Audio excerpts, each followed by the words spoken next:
우리는 지난 로마서 시간에서 하나님의 의의 특징에 관해서 살펴보았습니다. 사실 요사이 기독교 우리 신앙의 영적 상황은 정말로 어렵습니다. 통계로도 나타나 있지만 교회를 떠나는 분들이 있고, 그래서 교회에 나오지 않는 가나안 성도들이 굉장히 많아진다, 그런 통계가 있습니다. 가나안 성도 뭔지 아시죠? 교회 안 나가는 분들 많아지고, 이제 안 나가는 정도가 아니라 다른 종교로 바꾸시는 분들까지도 많이 있습니다. 여러분, 그런데 이 기독교를 우리가 이렇게 버리거나 또 옮기거나 아니면 나가지 않는 과정 가운데 그렇지 않은 분도 있지만, 대부분은 사실은 이 구원의 과정 가운데 들어가지 않은 분들이 많아 있어요. 여러분, 우리가 교회에 나온다고 해서 그 구원의 과정에 100% 들어있다고 볼 수가 없는 것입니다. 사도 바울도 이 하나님 안에서 목회 생활을 감당할 때 분명히 구원이 있는 줄 알았는데 그 구원의 과정 가운데 있지 않았어요. 오늘 말씀 가운데서 우리의 구원의 과정, 그 온전한 구원의 여정이 어디 있는지 우리에게 밝혀주고 있는 것이죠. 특별히 세 가지로 우리에게 구원의 여정이 있는지 한번 확인해 보라 라고 말씀하고 있는데, 여러분, 첫 번째 우리의 구원의 과정은 예수님에 대한 전적인 신뢰, 그것이 있어야 된다는 거예요. 그 말씀이 9절 10절에 나옵니다. 우리 읽으셨지만 9절 10절 또 한 목소리로 같이 읽겠습니다. 9절 시작. 내가 만일 내 입으로 예수를 주로 시인하며 또 하나님께서 그를 죽은 자 가운데서 살리신 것을 내 마음에 믿으면 구원을 받으리라. 사람이 마음으로 믿어 의에 이르고 입으로 시인하여 구원에 이르느니라. 아멘. 이 구절은 구원에 관해서는 가장 중요하게 나옵니다. 그래서 우리가 늘 이 구절 가운데서 우리가 마음으로 믿고 입으로 시인한다, 이런 강조점이 많은 그런 구절이 되겠죠. 그런데 그 구절 가운데서 제일 중요한 것은 우리가 예수님을 주로 시인하는 거예요. 예수님만이 우리의 주인됨을 시인하는 겁니다.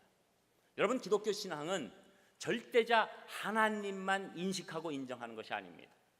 절대자 하나님, 우리 아버지 하나님을 만나기 위해서 예수 그리스도를 믿음만이 우리에게 그 아버지를 만나고 구원이 임하게 한다.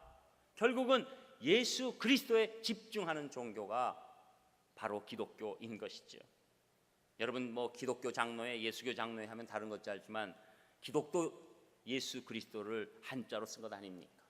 그래서 우리는 이 구원의 시작은 무엇보다도 예수 그리스도에 있는 것이죠. 예수 그리스도께서 우리 대신 십자가에 죽으시고 우리의 죄를 사하여 주시고 십자가에서 부활하셨다. 이것에 대한 확실한 우리의 믿음이 시작돼야지 구원의 시작이 열리게 되는 것입니다. 그래서 이제는 누구든지 이 예수 그리스도를 믿기만 하면 의롭다 하심을 받고 구원을 얻는 것이다. 이것이 로마서에 계속된 얘기가 되는 것이죠. 그런데 이 믿기만 하면, 여기에 대해서 사도 바울이 오늘 구체화하고 있는 것입니다.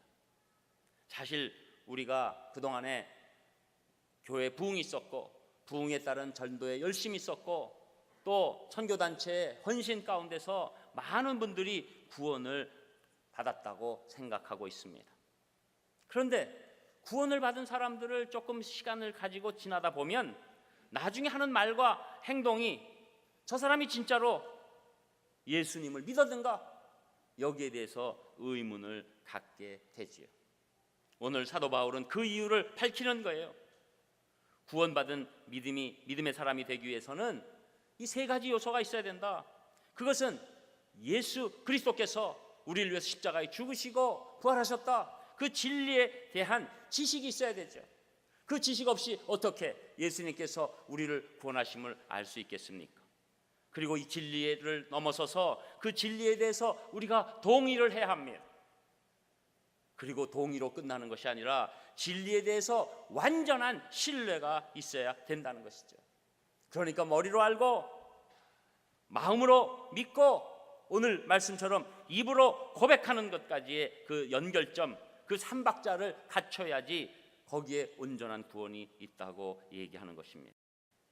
여러분, 한동안 우리가 전도를 많이 하면 뭐 사역이든 여러 가지 전도 프로그램을 통해서 예수 그리스도를 소개하고 알게 합니다. 그리고 그분들께 여기에 대해서 믿습니까? 라고 하면 많은 분들이 내가 여기에 대해서 동의한다, 그것을 믿음으로 착각하는 경우가 많아요. 그리고 또 전도하는 사람은 동의했기 때문에 이 사람에게 구원이 임했다라고 확정 짓는 경우가 많이 있습니다. 여러분, 절대로 동의까지가 이 구원이 완전히 이룬 상황이 아니라는 것을 우리가 확실히 알아야 합니다. 여러분, 지금 성경에 관해서, 예수님에 관해서 많은 사람들이 다 알고 있어요. 특별히 대한민국 분들 가운데서 예수님 모르는 분들이 어디 있겠습니까? 예수님께서 하신 그 일들과 그 의미를 어렴풋이라도 모르는 사람이 어디 있겠습니까? 또 많은 분들이 예수 그리스도의 이 사건에 대해서 그렇겠다라고 동의합니다. 그래서 그 사건에 관해서 다른 얘기하지 않아요. 그리고 많은 학자들, 또 유명인사들까지도 예수님께서 십자가의 죽으심과 부활하심에 대해서 동의를 할 수 있습니다. 그러나 오늘 사도 바울은 그것이 너희가 구원받은 상황이 아니다. 어디까지 가야 하는가? 마음으로 믿어 의에 이르고 입으로 시인하여 구원에 이른다. 내가 그것을 동의하는 정도가 아니라 내가 전폭적인 신뢰를 드린다는 거예요. 형식적으로 제가 마음으로 믿습니다, 제가 입으로 지금 고백합니다, 이 정도의 형식적인 얘기가 아니에요. 이 얘기는 내가 완전히 전폭적으로 예수 그리스도께서 내 죄악을 위해서 십자가에 달리시고 죽으시고 부활하심을 전폭적으로 신뢰합니다. 제 인생에 그것이 전부입니다. 어떤 것보다 그것이 더 예수님의 이 십자가의 사건보다 중요한 일은 없습니다. 하늘이 다 무너지고 땅이 꺼져도 저는 이 예수 그리스도를 향한 믿음에 제 삶의 근간을 두고 있습니다. 전폭적인 신뢰를 하는 것, 이것이 첫 번째 과정이고 여정이라고 말씀하고 있는 거예요. 여러분, 지적으로 알고 내가 그 사실에 대해서 동의하는 일, 여러분 얼마나 많이 있습니까? 특별히 이 사이 스마트폰을 여러분 하시려면 그 애플리케이션들을 까시잖아요. 그거 깔고 난 다음에 뭐 합니까? 동의합니다, 동의합니다. 계속 누르잖아요.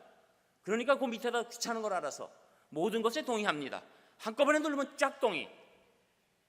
여러분 뭐 금융기관에 가서 뭐 좀 적금 좀 넣으려고 그랬더니 막 이런 막 종이가 있어요. 그거 읽어보고 동의할 수가 있어요? 그거 진짜 이상한 일 아니에요? 그거 거기서 뭐 책을 읽으라는 거예요? 그러니까 어떻게 합니까? 써서 동의합니다, 동의합니다. 그냥 뭐 우리 뭐 한글 연습하는 것도 아니고. 여러분, 우리가 지금 신앙생활 할 때 그렇습니다. 뭐 예수님 훌륭한 분이죠. 예수님 우리 대신에 십자가에 돌아가셨다 그러는데 인정할 만한 일이죠. 나도 거기에 부인하지 않습니다. 나도 동의합니다. 이걸 가지고 내가 구원이 열렸다? 절대 그렇지 않습니다. 그러니까 여러분, 제가 이렇게 어떤 분들을 보면 교회 안에 계신데도 이 예수님의 십자가 사건에 대해서는 꺼려하는 분들이 있어요. 나는 그냥 그 절대자 하나님만 믿었으면 좋겠다는 거예요. 그 하나님이 나에게 복을 주시고 나에게 힘을 주시고 나에게 어려움을 극복하게 하고 그 모든 우주의 주인이신 그분이 내 인생만 인도하면 좋겠다. 그 정도에 있는 분들이 있는 거예요. 성경은 분명히 말씀합니다. 그것 가지고 구원의 문을 열지 못한 거예요. 구원은 오직 예수 그리스도께서 나를 위해서 십자가에 죽으시고 그리고 부활하심을 완전히 믿고 그 사실에 내 인생의 근본으로 의지하고 살아가는 것, 전적인 신뢰가 우리가 예수 그리스도를 믿는다고 얘기하는 것입니다. 여러분이 예수 그리스도를 믿는다면 여러분이 다른 것 다 없어져도 내 그 십자가 사건만 가지고 내 인생을 살겠다고 그렇게 확실히 믿는 것, 그것이 전적인 신뢰라고 오늘 사도 바울은 우리에게 말씀하고 있는 거예요. 내 직장의 상황 때문에, 내 여건 때문에 내가 와준다, 믿어준다, 동의한다, 내 가족의 요구 때문에 내가 와서 어디까지는 동의해준다, 거기에 아직 구원의 문이 열린 것이 아닙니다. 저는 여러분, 이 구원의 첫 번째 여정, 예수님에 대한 완벽하고 전적인 신뢰가 여러분에게 임하시기를 주님의 이름으로 축복합니다. 여러분, 우리가 이걸 점검하셔야 돼요. 내 전적인 신뢰. 저는 얼마나 이것 때문에 안타까운지 모릅니다. 우리가 다른 거 소중히 여기고 다른 거 중히 여기는 거 다 이 절적인 신뢰가 없는 거예요. 그래서 여러분, 세례라는 것은 이 마음으로 믿고 입으로 시인하는 전적인 신뢰를 하나님과 사람들 앞에서 드러내는 세상에서 가장 소중한 예식이에요. 그리고 여러분, 성찬이라는 것은 그것을 내가 또 기억하고 또 기억하고 또 기억하는 놀라운 예식이에요. 여러분, 그래서 우리 기독교, 우리 개신교 안에서는 딱 두 가지 예식만 있는 거예요. 세례식과 성찬식. 저는 오늘 성찬식이 여러분에게 큰 복이 임하는 시간이 될 줄 믿습니다. 여러분, 캐톨릭에서는 7성례가 있지만 우리 기독교에서는 이 두 가지 성례, 이것으로 우리가 예수 그리스도를 확실히 믿고 구원에 이른 자다라는 것을 계속적으로 인치는 놀라운 예식이 되는 것이죠. 여러분, 이 구원의 두 번째 여정은 무엇입니까? 우리가 자존감이 회복되고 영적 부여의 체험이 일어난다는 것인데, 그 말씀이 11절 12절에 나옵니다. 우리 두 절 또 함께 읽겠습니다. 시작. 성경에 이르되 누구든지 그를 믿는 자는 부끄러움을 당하지 아니하리라 하니 유대인이나 헬라인이나 차별이 없음이라. 한 분이신 주께서 모든 사람의 주가 되사 그를 부르는 모든 사람에게 부여하시도다. 아멘. 성경이 이제 말씀합니다. 이 구원은 이제 이 그를 믿는 자, 예수 그리스도를 확실히 신뢰하는 자는 부끄러움을 당하지 않는다. 여러분, 하나님께서는 예수님 대신 다른 것을 의지하는 자들이 결국은 수치를 당할 거라고 말씀하십니다. 요사이 사람들이 당하는 수치가 무엇입니까? 지은 죄가 만인 앞에 드러나는 것 아닙니까? 그래서 악한 범죄를 지은 사람들도 다 자기 얼굴을 가리려고 하는 것 아닙니까? 수치스럽기 때문이죠. 그러나 오늘 중요한 것은 예수 그리스도를 믿는 자는 누구든지 부끄러움을 당하지 아니한다. 이것은 우리가 의로워서가 아닙니다. 우리 죄가 가리움을 받았기 때문이죠. 우리의 허물과 실수가 덮어졌기 때문입니다. 이것은 예수님에 대한 전적인 신뢰를 드린 사람들에게 오는 놀라운 체험이에요. 자존감이 생기는 거예요. 내가 옛날 같은 죄인으로 머물러 있는 것이 아니라 죄사함 받은 하나님 말씀해 주시는 의인의 인침이 우리 가운데 나타나게 된다는 거예요. 여러분, 이 설명을 가장 잘 해주고 있는 부분이 성경 요한복음 4장의 수가성 여인의 사건이에요. 이 여인은 어떤 여인입니까? 자신이 어쩔 수 없이 남편 5명과 살 수밖에 없었어요. 호구책이 없었어요. 그 당시 남편의 사악함 때문에 이혼 증서를 써주고 내쫓을 수밖에 없는 그런 상황에서 5명이나 남편을 맞이하고 억지로 살아가는 안타깝고 불쌍한 인생이었죠.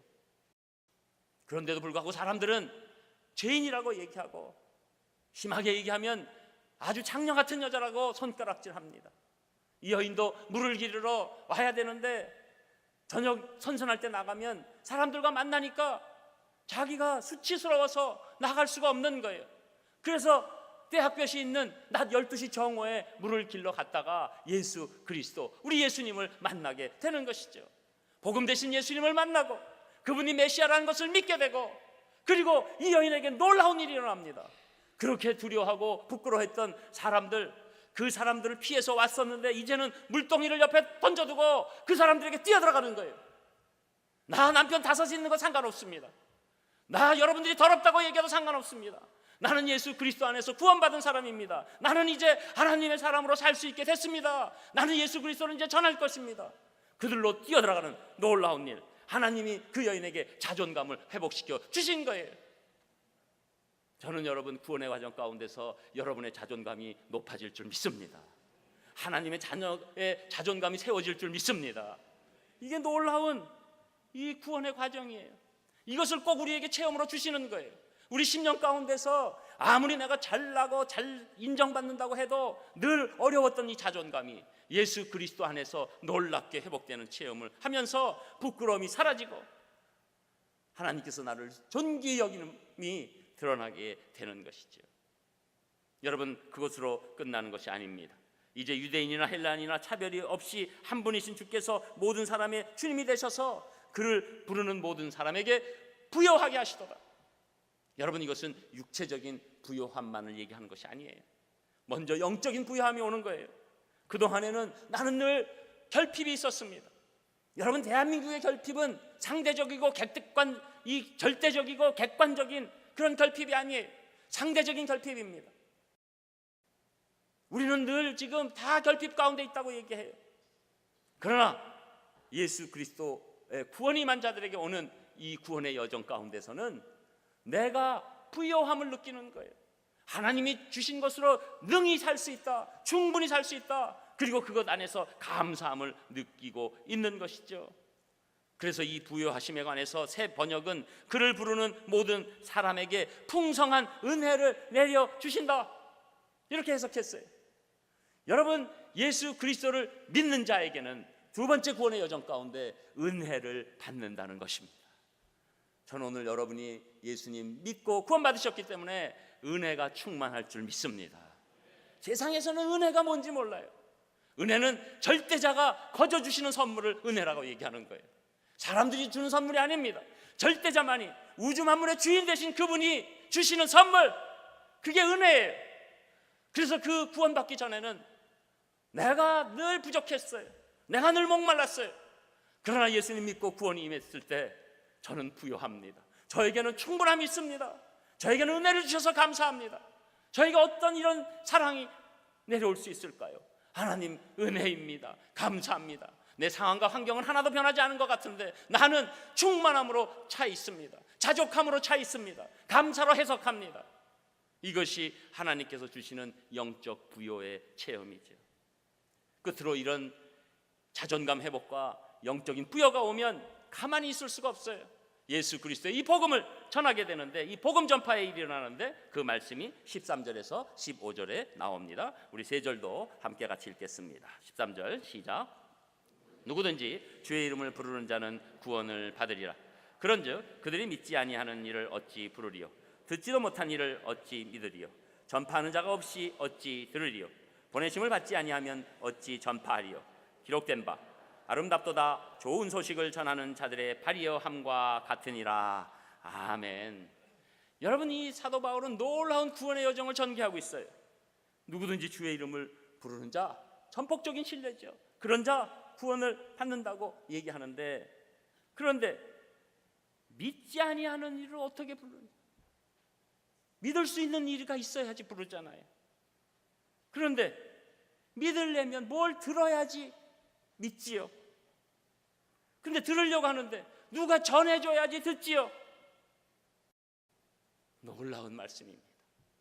거꾸로 얘기하면 누가 전해서, 전파하는 사람을 보내서 듣게 하고 믿게 하고 예수 그리스도를 신뢰하는 이름을 부를 때, 그때 그들에게 구원이 임하기 때문에 이 구원의 여정 가운데서 우리가 점점점 신앙이 성장하면 복음 전파의 마음으로 가득 찬다는 거예요. 여러분, 복음 전파와 전도는 내가 막 얽매여서 하는 게 아니에요. 예수 그리스도의 여정 가운데 자동으로 올라오는 거예요. 여러분, 신앙생활을 이렇게 하시다가 어떤 분에게 갑자기 변화가 생기고 성령 충만함이 오잖아요. 그 특징은 가만히 있지 못하는 거예요. 가족에게, 또 아는 사람에게 예수님이 이런 분이다, 좋은 분이다, 저 사람 예수 믿었으면, 이런 마음으로 가득 찬 분, 교회를 위해서 헌신하면서 이런 것들이 예수님 믿는 것으로 전달됐으면 하는 마음으로 가득 차게 되는 거예요. 여러분, 복음 전파는 우리에게 율법적으로 전파해라 전파해라 이렇게 되는 게 아니에요. 여러분, 그래서 진정한 교회 성장은 예수 그리스도를 통해서 구원받은 자들이 자동적으로 나가는 진실한 전파예요. 저는 우리 산상교회가 그런 교회가 되기를 축원합니다. 여러분, 지금까지 온 것도 솔직히 우리 산상교회 열심히 전도했다고 누가 객관적으로 얘기할 수 있겠습니까? 여기서 구원의 확신이 생긴 분들, 구원의 은혜가 임한 분들, 구원의 복이 너무 커서 내가 전하지 않고는 못 견디는 분들이 한 분 한 분 모시고 와서 최근에 놀라운 부흥이 하나님 안에서 이루어진 줄 믿습니다. 여러분, 우리가 이거예요. 구원의 여정 가운데서 내가 예수 그리스도를 전하는 마음으로 가득 차는 것, 이것이 아주 결정적인 구원의 여정이 되는 것이죠. 그래서 우리가 성경을 소중히 여기는 거죠. 그래서 성경을 듣게 하는 것입니다. 여러분, 기독교 신앙은 보고 믿는 것보다 듣고 믿는 것입니다. 이 들음이 중요한 것이기 때문에 성경의 중요성, 또 예배, 우리의 설교의 중요성, 이런 것들이 나타나고 있는 것이죠. 여러분, 오늘 이 구원의 여정 다른 것 아니죠. 예수 그리스도께서 우리 죄악을 사하시려고 죽으시고 부활하심, 그것에 대한 확실한 신뢰 가운데서 내 자존감과 그리고 부요함의 영적 체험을 통해서 내가 복음 전파, 이 자발적인 놀라운 복음 전파로 들어가는 것, 이것이 구원의 여정입니다. 여러분은 지금 구원의 여정에 어느 길에 있으십니까?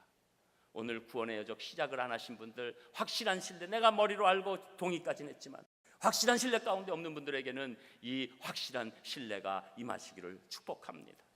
또 여러분들 가운데 아직 영적 체험이 없으셔서 이 자존감 회복과 이 풍요함, 이 부요함을 못 누리신 분들에게는 여러분에게 이 자존감의 놀라운 회복, 영적 체험, 부요함이 있으시기를 주님의 이름으로 축복합니다. 그리고 이것을 지나신 분들에게는 여러분 뜨거움이 있어서 성령님 도움 가운데서 내가 사나 죽으나 내가 복음을 전하고 하나님의 마음을 시원해드리는 예수 그리스도의 이 놀라운 은혜를 전하는 그런 발걸음이 되게 하여 주시옵소서 고백하는 귀한 분들 되시기를 주님의 이름으로 축복합니다. 기도하겠습니다. 하나님, 감사를 드립니다. 오늘도 이 귀한 시간 주셨사오니 저희들 주님 안에서 구원의 여정을 확인하게 하심으로 우리가 한 걸음 한 걸음 나갈 수 있도록 인도하여 주시옵소서. 예수님 이름으로 기도합니다. 아멘.